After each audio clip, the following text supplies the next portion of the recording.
Hello everyone, welcome to Friends Academy. So today we are starting with a new chapter, that is oscillation. This chapter is the part of physics paper 1 mechanics. So आज के lecture में exactly अपन क्या क्या पढ़ने वाले हैं उसके मैं की पॉइंट्स यहाँ पे लिखने वाला हूँ. So let us analyze those key points one by one.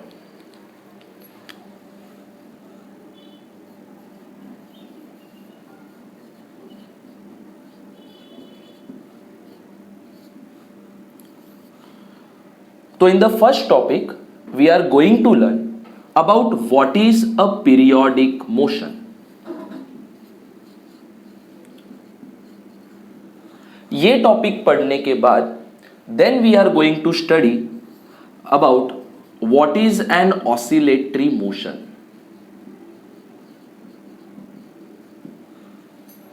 फिर इन दोनों में exactly फर्क क्या है, that also we are going to see. After studying about oscillatory motion, we are going to study what do you mean by simple harmonic motion.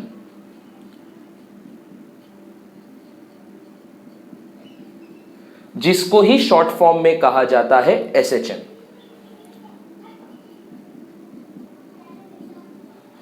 After studying about this simple harmonic motion, हम लोग इसके equation के बारे में पढ़ेंगे. That is equation of a SHM. And after studying this equation of SHM, हम लोग ये पढ़ेंगे कि जो पार्टिकल यहाँ पे ऑसिलेशन कर रहा है उसके पास एक्सेलरेशन कितना रहेगा, फिर उस पार्टिकल की वेलोसिटी क्या रहेगी, यानी कि इसके अपन फॉर्मूले डिराइव करने वाले हैं. So these are the basic key points that we are going to study. So please you have to write down in your notebook. So let us see what is exactly a periodic motion.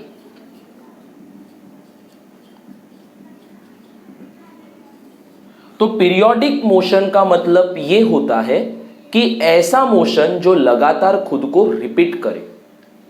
For example, if I take this object, तो ये object अगर मैं इसको ऐसे motion दूं तो ये लगातार खुद के मोशन को रिपीट कर रहा है. So any object which repeats itself after a regular interval of time. Sir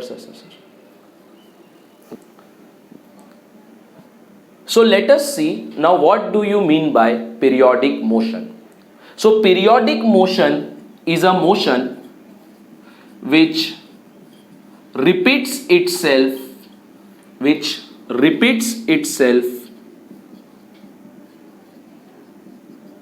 after a regular interval of time.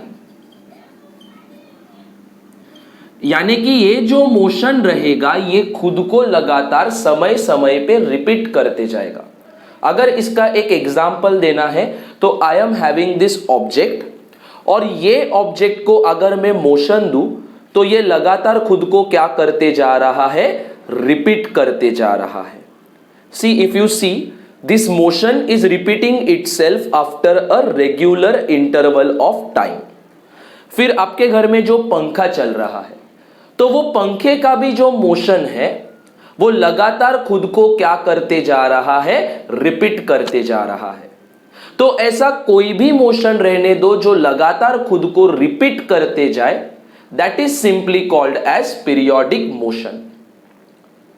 After studying about the periodic motion, let us now try to analyse कि what do you mean by the term oscillatory motion.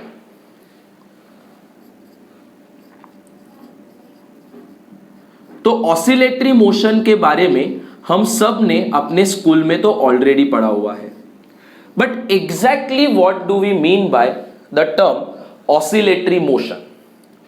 So oscillatory motion का मतलब ये होता है एक ऐसा motion जो खुद को रिपीट करते जाए, that is to and fro motion.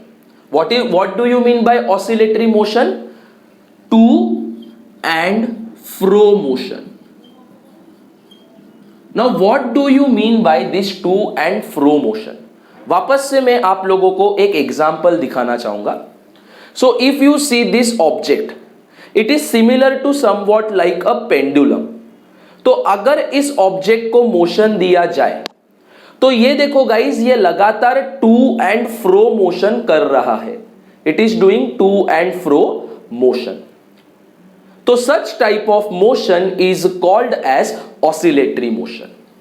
यानी कि टू एंड फ्रो मोशन जो करते रहेगा, that is called as oscillatory motion. इसके और भी बहुत सारे एग्जाम्पल है, जैसे कि पालना जो खुद को क्या करता है, टू एंड फ्रो मोशन करता है. फिर पेंडुलम क्लॉक, मतलब पुराने घड़ियों में पेंडुलम हुआ करते थे, तो पेंडुलम भी कैसा मोशन करता है, to and fro motion. So such type of motion is called as oscillatory motion. हम लोगों को एक बहुत ही इंपॉर्टेंट नोट इसके बारे में जाननी है, और वो नोट बहुत सारे एंट्रेंस एग्जाम के तौर पे भी आती है. All periodic motions are not oscillatory motions. यानी कि जितने भी पीरियोडिक मोशंस है वो सब के सब ऑसिलेटरी मोशंस नहीं है. अभी आप बोलोगे सर कैसे? तो फॉर एग्जाम्पल आपके घर में जो पंखा घूम रहा है, so that is continuously performing the circular motion. मतलब जो भी सर्क्यूलर मोशन रहेंगे वो भी तो इस पीरियोडिक मोशन में आ सकते हैं. रोटेशनल डायनामिक्स जो आपने ऑलरेडी पढ़ा होगा. तो if any body rotates then again it is a type of periodic motion. फिर ट्रांसलेशनल मोशन, यानी कि ऐसा मोशन जो लगातार स्ट्रेट लाइन में खुद को रिपीट करे. यानी जितने भी मोशंस रहेंगे वो सब के सब पीरियोडिक रहेंगे. That is circular motion, rotational motion, translational motion, all are the periodic motion. In fact ये जो ऑसिलेटरी मोशन है ये भी तो पीरियोडिक मोशन है. अभी आप बोलोगे कैसे? तो यहां पे ऑब्जेक्ट लगातार टू एंड फ्रो मोशन कर रहा है, यानी खुद के मोशन को लगातार समय समय पे रिपीट करते जा रहा है. तो इसके लिए स्टेटमेंट क्या कह रहा है गाइस, कि all periodic motions are not oscillatory motion. Circular motion ये ऑसिलेटरी नहीं है, रोटेशनल मोशन ये ऑसिलेटरी नहीं है. बट मैं एक और इंपॉर्टेंट स्टेटमेंट यहां से लिख सकता हूं, बट यानी कि एक कंडीशन यहां पे आ जाती है, all oscillatory motions are periodic motion. यानी जितने भी ऑब्जेक्ट ऑसिलेशंस करेंगे वो सब के सब इस पीरियोडिक नेचर के रहेंगे. तो what we have gone through till now, periodic motion ऐसा मोशन जो लगातार खुद को रिपीट करते जाए. एग्जाम्पल जितने भी सर्क्यूलर मोशन है, रोटेशनल मोशन है. And what do you mean by oscillatory motion? To and fro motion of an object is called as oscillatory motion. एक बात दुआओं में याद रख लो कि जितने भी पीरियोडिक मोशन रहेंगे ये कंपलसरी कतई ही नहीं है कि वो सब के सब ऑसिलेटरी रहेंगे. बट जितने भी ऑसिलेटरी मोशंस रहेंगे वो सब के सब पीरियोडिक मोशंस रहेंगे. And this note is very important for our entrance examinations. So please guys, you have to copy this. Thank you.